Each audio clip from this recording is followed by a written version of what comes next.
This world holds many histories that amaze scientists, whether lost cities, mysterious areas, hidden mysterious ships, and much more. But Atlantis is the oldest mystery that scientists couldn't resolve until now. In this video, we'll dive deep into the origin of the lost city of Atlantis, where it is found, some essential facts about it, and what different theories and advanced explorations have happened in recent years. So stay tuned to know new information about Atlantis. Let's have a look. The lost city of Atlantis was first mentioned by the ancient Greek philosopher Plato in his dialogues the Timaeus and the Critias, written about 360 BC, more than 2,300 years ago. According to Plato, the utopian island kingdom existed some 9,000 years before his time and mysteriously disappeared one day. Famed for having been the exhibit of all worldly pleasures in the world, this city is as enigmatic as it is inviting. Plato described Atlantis as a large island with a circular city at its center, surrounded by concentric rings of land and water. The island was rich in natural resources and had a splendid culture and government. However, Plato also said that the Atlanteans became corrupted by their wealth and power and tried to conquer the rest of the world. They were defeated by the Athenians, who were favored by the gods, and soon after Atlantis was destroyed by a great cataclysm that submerged it under the ocean. Even after years of research, the exact truth about this city has not been found, and that adds even more to all the folklore attached to it. Let's discuss some facts, theories, and the latest exploration given by different historians. 1. Atlantis didn't exist at all. Plato invented it.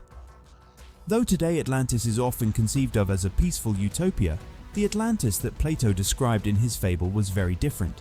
In his book, Encyclopedia of Dubious Archaeology, Professor of Archaeology Ken Feder notes that in Plato's story, Atlantis is not a place to be honored or emulated at all. Atlantis is not the perfect society. Quite the contrary. Atlantis is the embodiment of a materially wealthy, technologically advanced and militarily powerful nation that has become corrupted by its wealth, sophistication and might. As propaganda in Plato's morality tale, the Atlantis legend is more about the city's heroic rival Athens than a sunken civilization. If Atlantis really existed today and was found intact and inhabited, its residents would probably try to kill and enslave us all. It's clear that Plato made up Atlantis as a plot device for his stories because there are no other records of it anywhere else in the world. There are many extant Greek texts. Surely someone else would have also mentioned, at least in passing, such a remarkable place. There is simply no evidence from any source that the legends about Atlantis existed before Plato wrote about it. In his book Meet Me in Atlantis, Across 3 Continents in Search of the Legendary Lost City, Mark Adams explains how an otherwise unremarkable Greek legend became so widely known. It was due to a Minnesota man named Ignatius Donnelly, 1831 to 1901. Donnelly was a congressman and amateur historian who claimed, in his 1882 book, The Antediluvian World, that all great advances in civilization and technology could be traced back to the long-lost island mentioned by Plato. But Donnelly went beyond merely popularizing Plato's story. He added some of his own facts and ideas that have become part of the Atlantis myth. Donnelly promoted what is now called diffusionism, the idea that all great cultures can be traced back to a single source. Adams describes Donnelly as the first great Atlantis fundamentalist, in that he believed that Plato's story was factually accurate outside of the supernatural elements like Poseidon. Donnelly sent a copy of his book to Charles Darwin, who found it interesting but unpersuasive. Reading it, he said, in a very skeptical spirit. Adams, after poring over much of Donnelly's materials, comes to a similar conclusion. Donnelly was a bag of winds. He knew the results he wanted and rummaged through his sources, searching for only those facts that fit his needs without pausing to note any reasonable doubts. Furthermore, despite modern advances in oceanography and ocean floor mapping, no trace of such a sunken civilization has ever been found. 2.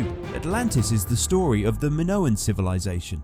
One of the more recent Atlantean theories concerns the civilization that flourished on the Greek islands of Crete and Thera, now Santorini, more than 4,000 years ago. The Minoans, named for the legendary King Minos. Believed to be Europe's first great civilization, the Minoans built splendid palaces, constructed paved roads, and were the first Europeans to use a written language, Linear A.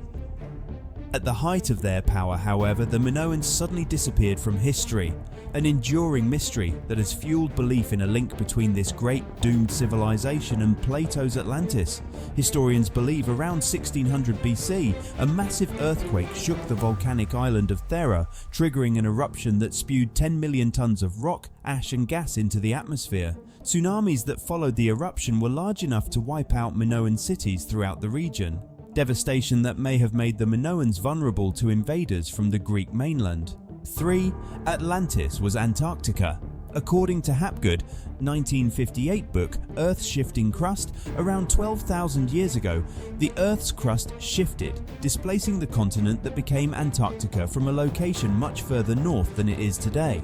This more temperate continent was home to an advanced civilization, but the sudden shift to its current frigid location doomed the civilization's inhabitants. The Atlanteans, and their magnificent city was buried under layers of ice. Hapgood's theory surfaced before the scientific world gained a full understanding of plate tectonics, which largely relegated his shifting crust idea to the fringes of Atlantean beliefs. 4. The story of Atlantis was a mythical retelling of the Black Sea flood. This theory presumes Atlantis itself was fictional, but the story of its demise was inspired by an actual historical event, the breaching of the Bosporus by the Mediterranean Sea and subsequent flooding of the Black Sea around 5600 BC. At the time, the Black Sea was a freshwater lake half its current size. 5. Atlantis was a mid-Atlantic continent.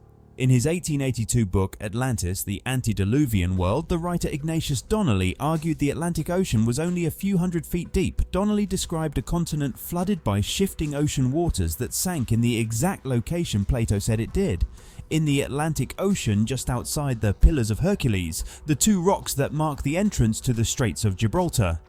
Long after modern oceanography and a greater understanding of plate tectonics poked holes in his shifting waters thesis, some continue to cling to Donnelly's theory, mostly due to its adherence to Plato's placement of Atlantis in the mid-Atlantic. 6. Atlantis was swallowed up by the Bermuda Triangle. Inspired by Donnelly, many later writers expanded on his theories and added their own speculations as to where Atlantis may have been. One of these writers was Charles Berlitz, grandson of the founder of the well-known language schools and author of many books on paranormal phenomena. In the 1970s, Berlitz claimed Atlantis was a real continent located off the Bahamas that had fallen victim to the notorious Bermuda Triangle, a region of the Atlantic where a number of ships had supposedly disappeared under mysterious circumstances. Supporters of this theory point to the discovery of what look like man-made walls and streets found off the coast of Bimini, although scientists have evaluated these structures and found them to be natural beach rock formations. Yet over 130 years have passed without a trace of evidence. The Atlantis legend has been kept alive, fueled by the public's imagination and fascination with the idea of a hidden, long-lost utopia. Yet the lost city of Atlantis was never lost. It is where it always was, in Plato's books. What do you think? Is Atlantis real or a plot? Let me know in the comments. If you like mysterious content, subscribe to our channel and click on the notification bell so you never miss out on the upcoming videos. Thanks for watching.